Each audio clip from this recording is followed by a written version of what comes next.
What's up, guys? My name is Zach, and today I am driving a 2009 Cadillac STS-V. Up front is a 4.4-liter supercharged V8, and down below is a 6-speed automatic transmission. Now, I am super excited to be driving this here STS-V for a couple of reasons. First of all, up until recently, I didn't know that Cadillac even made these cars. And the reason for that is the second reason why I'm excited to be driving it, because they only made about 2,500 of them throughout their production run, of which only 96 were made for 2009. 2009 was the final year of the STS-V, and so they made under 100 of them. And if you really want to get into specifics, in this color with this interior combo, it's about 1 of 14 if you really want to get into the nitty-gritty. So this is a super rare car, and you guys know I love sharing those. But before we get on to anything else, I have a website, zackbradel.com, where you can buy stickers and other merchandise when it becomes available. You could also submit your own vehicle to be reviewed by me through a quick and easy submission form, and you get a video of your car just like this one. And you could read my behind-the-scenes blog to see what I'm filming before it comes out on the channel. But let's get back to that 4.4-liter North Star supercharged V8. Well, from the factory, it puts out about 469 horsepower, which is fantastic.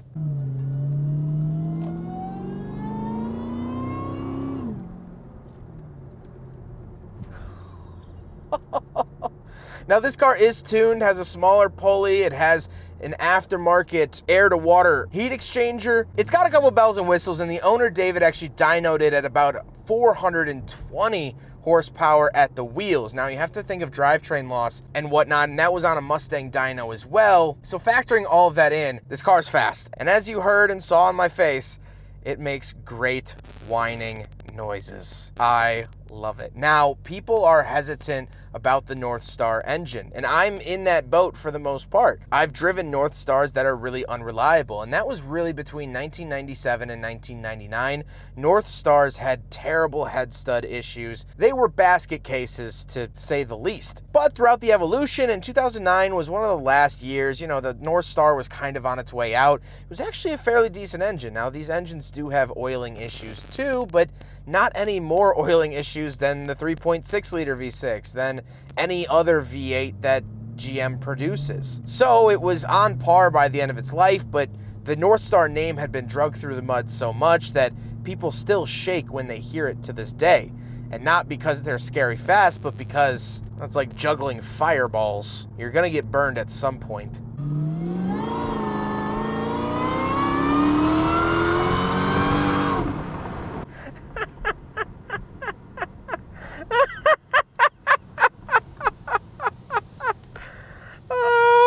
Whines like a newborn baby getting punted 40 yards. Holy crap! That whine is sensational, and the power is just fantastic. Really, really, truly fantastic. I mean it when I say it whines, but it whines in the best, most beautiful sense of the word. I love it. Oh.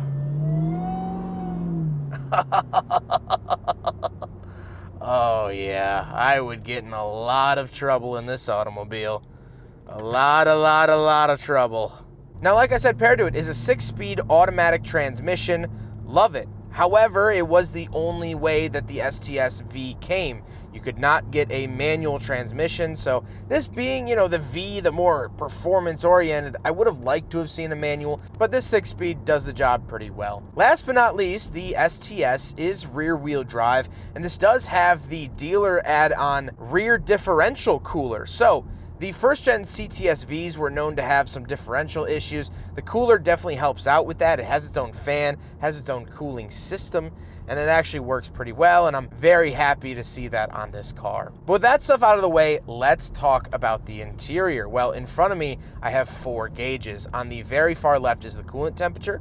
Then I have my tachometer, speedometer on the right, and then fuel to the far right. I also do get a little information gauge down at the bottom, and interestingly enough, when you turn the car on with your specific key, it will actually greet you with your name, which is very, very cool. On the steering wheel, on the left, I have my seek, source, and heated steering wheel options, and on the right, I have my skip track, volume, and phone options. I also do get a nice Cadillac badge right in the center. Really love that. Off to the left, I have some information buttons and options as well as trip, things like that, but this also works for the heads-up display. So up above the gauge cluster on the windshield, this does have a heads-up display that will display the speed limit of the road as well as your current speed, and when you put it into sport mode, it'll show your tachometer, which is really, really unique. And then I just have a vent, and moving on to the door, I have lock and unlock. Power mirrors, which the owner David actually added the Euro spec folding power mirrors. He added that button up to the top.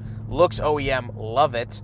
Power windows and child locks. And this wood piece right here is actually real wood that was specific to the STS-V. Really cool piece there. Moving into the center, we do have the infotainment system. Now this surrounding bezel was STS-V specific as well. I think it looks very nice, reminds me of the Buick Lucerne Super. And the infotainment system itself is pretty dated. However, this is a 2009, so I'm not expecting Apple CarPlay and Android Auto and all these bells and whistles. This was still the era where screens in cars weren't as common as they are today. So definitely something nice to see there. Down below that, I do have a CD player and DVD, interestingly enough. And then I have a bunch of buttons for that infotainment screen.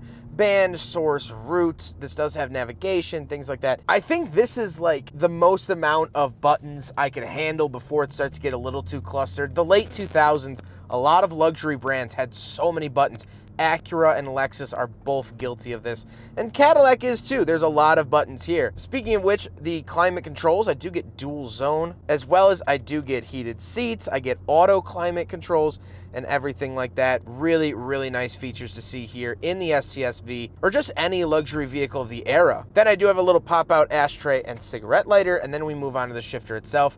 Like I said, these were only ever offered in automatic. However, I can move it over and plus minus if I would like to. Again, that triggers the tachometer up on the heads-up display, in case you were curious. And this overall area looks really, really refined, really nice for the era, and I love it. Moving down the center console, we do have our hazard switch and traction control switch, and then we have the cup holders. So we will do a big friggin' bottle test here in the STS-V. And unfortunately, it does not pass. I don't know of many Cadillacs that do. Here are the other Cadillacs that I've tested and how they fared against the big friggin' bottle, just in case you're curious. But alas, this one adds to the fail column. Then we do have a center console, and then we got to talk about the seats. The seats have Alcantara inserts in them. They are heated, which is very, very nice, and they do have 2 speakers in them. So this car actually has a 15-speaker system, which really adds to the luxury of the car, and the seats are very, very plush, comfortable, and enjoyable. However, speaking of seats, we do have back seats, so let's go do a backseat review. All right, so we're in the back of the 2009 Cadillac STS-V, and a couple of things to note. First of all, it's a tiny bit cramped. I mean, I'm a big guy, but my hair is kind of touching the ceiling. I do have this little bubble, but if I sit a little bit like this, not gonna notice that. This seat could be moved forward a little bit. My left knee's touching, but you know, it is what it is. The CTS-V is definitely a little bit smaller than this. I do have power windows. I have these Alcantara inserts as well. The wood grain carries on back here.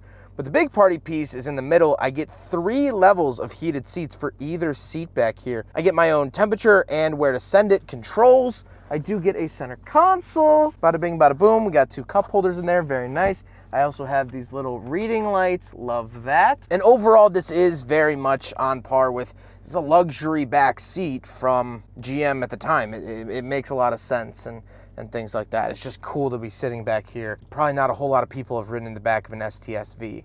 So that's pretty neat. Let's go hop around the very back. We'll take a quick look at the trunk and cargo space, and then we'll talk about the looks. All right, so we're on the back of the STS-V. I do have a little trunk release here, and then I can just pull this up. And you do get a fantastic size rear trunk, exactly what I would expect out of a vehicle like this. American sedans knew what they were doing, still know what they're doing.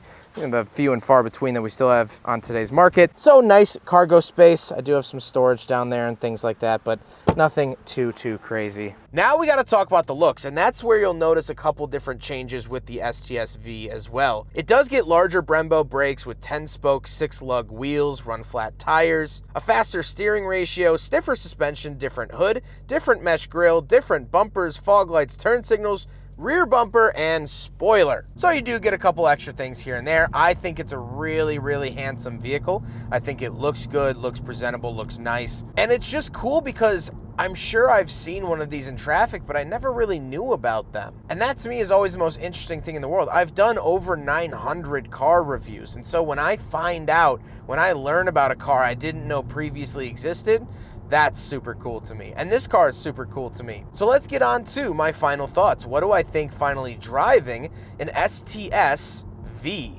Well, I think this car is uniquely very cool for the reasons I've been stating the last couple of minutes. Super low production numbers of 2,500, paired up with this one being only one of 96 in this year. And you can tell in 09 because they have the shark fin antennas where the earlier models don't. But also it's a very interesting car because they were still making the CTS-V at the time. But they also went with a different naturally aspirated approach to the CTS-V. And I have a full review of a 2005 CTS-V if you'd like to check that out. Or I do have a second gen CTS-V video as well, and those will both be linked at the end. But it's just so interesting that they decided to even make this car. This seems like one of those what if cars, because the CTS-V is so popular. It's a very popular, and for good reason. It's a very cool car. But this car almost seems like someone just tacked on a V badge at the back and was pretending that an STS-V existed. Well, no, I can tell you firsthand they did exist, and they weren't just a badge tacked on at the back. Those Brembo brakes work. The 4.4 supercharged V8. The interior features in here are fantastic, and I've reviewed a nearly base model STS from this same era, and I can tell you this is a heck of a lot comfier, a heck of a lot better. But it really seems like someone at GM was like, hey, you know, that Cadillac CTS-V is so good. What if we did an STS-V? And then everyone laughed and went home. But he wasn't joking. So he drew up some plans, said, hey, we have this little car called the XLR. Didn't sell well, but we have a supercharged North Star from it. Yeah, sure, let's toss that one in. And so the pieces fell together and formed this awesome, beautiful treat of an automobile. However, they didn't sell well. People liked the CTS-V better. And once you got up to the STS, it was more luxury oriented. This was supposed to be a big comfy cruiser. And so the people who buy big comfy cruisers aren't really interested in 4.4 liter supercharged V8s making almost 500 horsepower. They're not interested in differential coolers. They're not interested in Brembo brakes. And so I don't think that there was really an original market for this car. So that's why from 2006 to 2009, they only made 2,503 of them. And so this very year, 2009, after the financial devastation in 2008, GM pulled the plug. The STS-V was not to be had again and still really hasn't been seen to this day. That's a shame. This is a really good car. It's just that no one knows about it. And those that do, they know. They know about it. Well, I hope you guys enjoyed the video. Huge thank you to David for letting me take out his STS-V. Like I said, I had no idea this thing even existed. It's so cool to be behind the wheel, and that is all thank you to him. He's been absolutely awesome to work with, and I can't thank him enough. But I hope you guys enjoyed this little treat. Don't forget to rate the video, comment on the video, and subscribe if you really liked it. Take care, guys.